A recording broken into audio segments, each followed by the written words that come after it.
아이폰 16 프로 모델과 일반 모델에 동일하게 적용된 새로운 하드웨어 플랫폼 카메라 제어에 대해서 낱낱이 살펴보도록 하겠습니다. 카메라 제어 버튼의 위치를 보면 사실 기존 아이폰에 있던 버튼과 유심 슬롯을 피하면 여기밖에 없기는 한데요. 이게 애초에 노림수가 있었던 건지 우연이었던 건지 어쨌든 기막힌 위치에 있는 것은 확실합니다. 저는 가로 포맷 촬영이 많다 보니까 가로로 들었을 때 딱 카메라에서 사용하듯이 오른손 검지가 위치하는 곳에 카메라 제어 버튼이 위치하고 있어요. 그래서 원래 카메라를 쓰듯이 셔터와 반셔터 그리고 조리개와 줌링을 조절하듯 제어하면 됩니다. 그리고 세로일 때는 오른손을 기준으로 자연스럽게 엄지손가락으로 컨트롤을 하게 되는데요. 이 역시도 정말 자연스럽게 손이 전체 아이폰의 무게를 지탱하면서 엄지손가락으로 누르고 아래 위로 스와이프하는 것이 편안하게 느껴지는 위치죠. 그래서 이번에 아이폰 16 시리즈를 구입했다면 첫 번째로 카메라 제어 버튼만을 이용해서 카메라에 진입하고 원하는 줌 레인지, 세팅 등을 선택해서 가로로 그리고 세로로 한 번씩만 촬영해보기를 추천합니다. 이게 습관이 무섭다고 처음에는 그냥 카메라 단축키처럼만 써지거든요.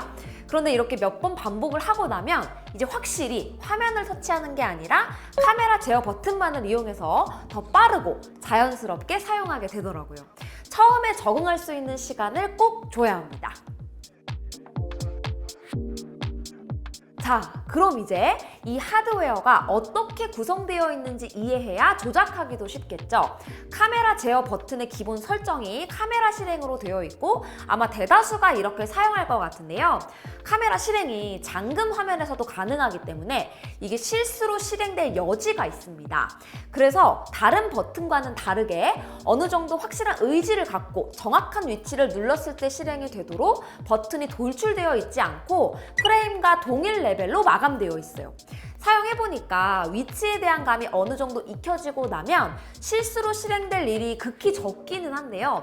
적어도 실행됐을 때 우리가 인지할 수 있도록 실행 동작에 대해서도 햅틱 피드백이 있으면 어땠을까 싶기는 해요.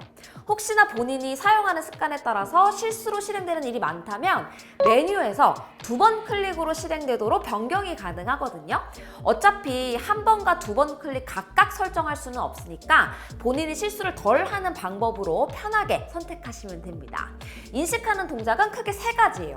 물리적으로 눌렀을 때 딸깍 하고 반응하는 촉각형 스위치, 그리고 포스 센서로 버튼이 물리적으로 눌리지 않아도 햅틱 피드백으로 인식을 알려주는 포스 터치 방식, 그리고 마지막으로 멀티픽셀 정전시 센서로 인식하는 스와이프 동작. 이 3가지 입력 방식에 익숙해져야 디스플레이를 손으로 만지는 것보다 더 빠르게 그리고 직관적으로 조작할 수 있습니다.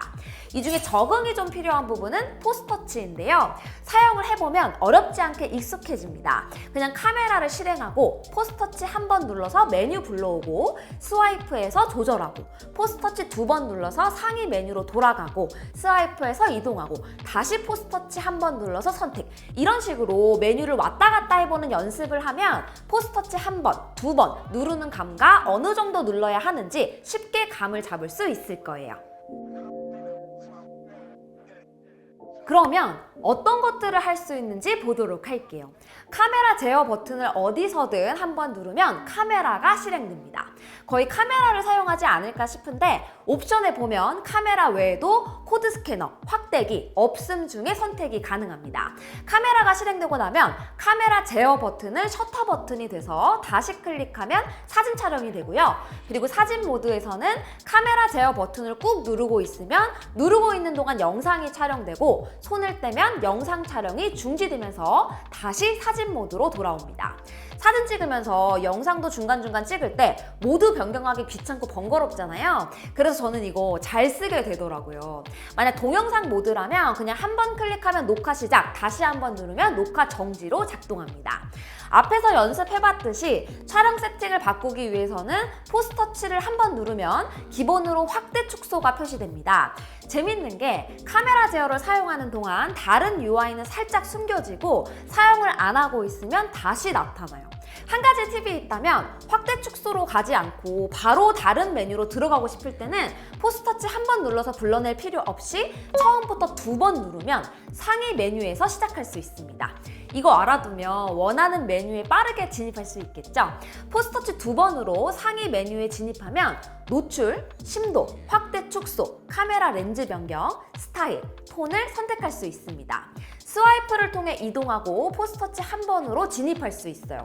노출은 마이너스 2스탑부터 플러스 2스탑까지 기준 노출을 변경할 수 있고요. 심도는 가상이기는 하지만 f1.4에서 f16까지, 확대 축소는 프로 모델의 경우 0.5배에서 25배까지 조절이 가능하고요. 기본 모델은 0.5배에서 10배까지 조절할 수 있습니다.